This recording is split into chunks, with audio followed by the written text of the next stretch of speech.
चलिए आगे देखते हैं। अगली हेडिंग दी हुई है फ्रांसीसी क्रांति और राष्ट्र का विचार। राष्ट्रवाद का मतलब होता है अपने देश के प्रति राष्ट्र की भावना रखना, प्रेम की भावना रखना, ये सब राष्ट्रवाद कहलाता है। और राष्ट्रवाद का मतलब जैसे कि अब कोई भी अगर ऐसा देश जो कि एकीकृत नहीं है या आज़ाद नहीं है, ऐसे देश को राष्ट्रवाद की अभिव्यक्ति में आज़ाद कराना एक राष्ट्रवाद कहलाता है। तो राष्ट्रवाद की सबसे पहली अभिव्यक्ति यानी कि राष्ट्रवाद सबसे पहले जिस देश में शुरुआत हुई जिसकी, वो देश था फ्रांस। अर्थात 1789 में फ्रांसीसी क्रांति हुई। जैसा कि आपको याद होगा 1789 में फ्रांस एक ऐसा राज्य था जिसके संपूर्ण भूभाग पर एक निरंकुश राजा का शासन था और उस निरंकुश राजा का नाम था लुई 16। ठीक है, लुई 16 जिसके अंतर्गत वहाँ पर लोगों के पास अधिकार नहीं थे। लेकिन उस लुई 16 को गद्दी से हटाने के लिए बहुत सारे फ्रांसीसी क्रांतिकारियों ने कदम उठाए, बहुत सी क्रांतिकारियाँ समितियाँ बनाई गई। उन्हीं में से कुछ फ्रांसीसी क्रांतिकारियों ने अपने फ्रांस में कुछ बदलाव किए। उन बदलावों को देखते हैं कि फ्रांसीसी क्रांति ने एक सामूहिक पहचान की भावना पैदा करने के लिए बहुत सारे विचारों पर बल दिया, जैसे पितृभूमि और नागरिक जैसे विचारों पर बल दिया, जिससे एक संविधान के अंतर्गत समान अधिकार प्राप्त दिए गए। एक नया फ्रांसीसी झंडा चुना गया जिसने पुराने राष्ट्रदूत की जगह ले ली।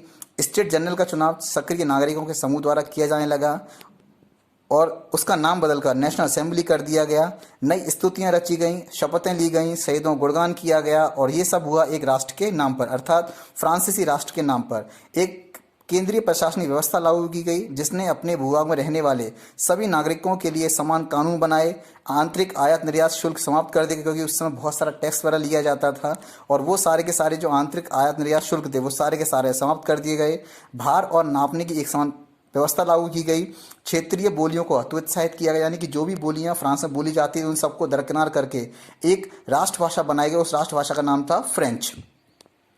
क्रांतिकारियों ने यह भी घोषणा की कि फ्रांसीसी राष्ट्र का यह भाग्य और लक्ष्य था कि वह यूरोप में लोगों निरंकुश शासकों से मुक्त कराए।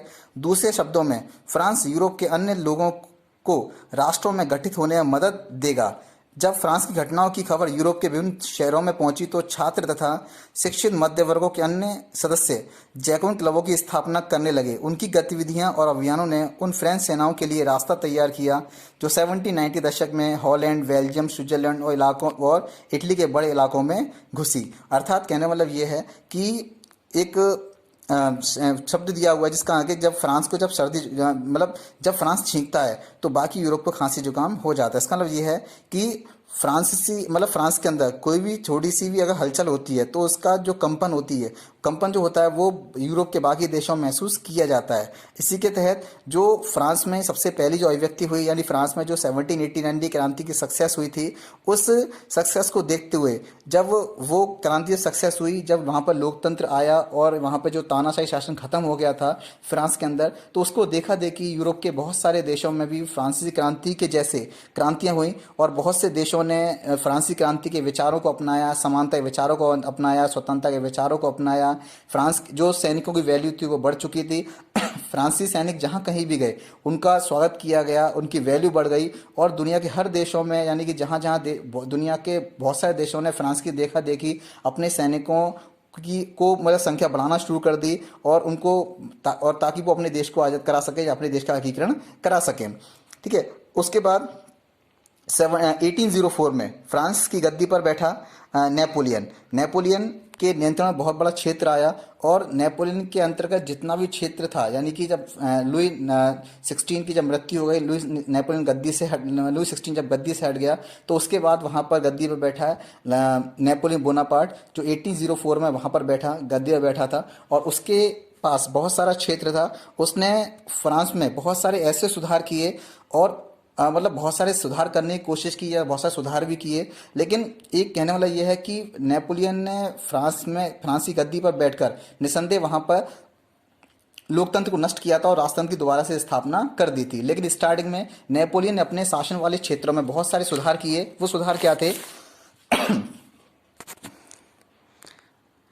नेपोलियन ने 1804 में एक नेपोलियन संहिता लागू की और इसके अंतर्गत उसने जो फ्रांसीसी क्षेत्र के अंदर जितने भी जन्म पर आधारित जो विशेष अधिकार थे वो सारे समाप्त कर दिए गए। उसने कानून के समक्ष बराबरी और संपत्ति के अधिकार को सुरक्षित बनाया। इस संहिता को फ्रांसीसी नियंत्रण के अधीन क्षेत्रों में लागू किया गया। डच गणतंत्र, स्विट्जरलैंड, इटली, जर्मनी और में नेपोलियन ने प्रशासनिक वाहिनियों को सरल बनाया, सामंती व्यवस्था को खत्म कर दिया, किसानों को भूदासत और जागीरदारी शुल्कों से मुक्ति दिलाई, शहरों में भी कारीगरों श्रेणी संघों के नेतृत्व हटा लिया गया, यातायात और संचार व्यवस्था को सुधारा गया और बहुत सारे ऐसे कानून बनाए जो कि कारीगरों, किसानों, मजदूरों और नए उद्योगपतियों के लिए बहुत ज़्यादा ज़रूरी थे। और उसने एक समान कानून व्यवस्था लागू की, नापने की, भार तौल की एक समान पद्धति लागू की गई और उसने बहुत सारे ऐसे नियम लागू किए जिससे कि लोगों को ये लगता था कि जो नेपोलियन बोनापार्ट है वो उनका मुक्तिदाता है और वो जल्दी ही फ्रांस को एक शक्तिशाली देश में घोषित मतलब बदल देगा। लेकिन जैसे जैसे नेपोलियन बोनापार्ट आगे बढ़ता गया वैसे वैसे उसकी आकांक्षाएं बढ़ती चली गई और अपनी आकांक्षाओं को पूरा करने के लिए उसने अग्रेसिव तरीका अपनाना शुरू कर दिया। उसने मतलब वो रास्ते में जो भी पड़ता था उसको मौत की घाट सुला चला गया और इस मतलब दुनिया को जीतने के अपने उद्देश्य की पूर्ति के लिए उसने बहुत सारे निर्दोष लोगों को ही मारा जो भी उसके रास्ते में आता था। तो इसलिए इसने मतलब सेंसरशिप भी लागू कर दी थी, जिससे कि उसने सेंसरशिप लागू कर दी, लोगों को जबरदस्ती सेना भर्ती कराया गया उसने, जिससे क्या हुआ कि लोग उससे मतलब उससे रुष्ट हो गए, यानी उससे नाराज़ हो गए उससे। और इस तरीके से लोग चाहते थे कि नेपोलियन बोनापार्ट को गद्दी से हटाया जाए। ठीक है, ये आपका थोड़ा सा पैराग्राफ किया गया है, इससे संबंधित आपको क्वेश्चन दिए जा रहे हैं, इन क्वेश्चन को कीजिए। ठीक है, नेक्स्ट क्लास में आपको अगला पढ़ाएंगे। Thank you.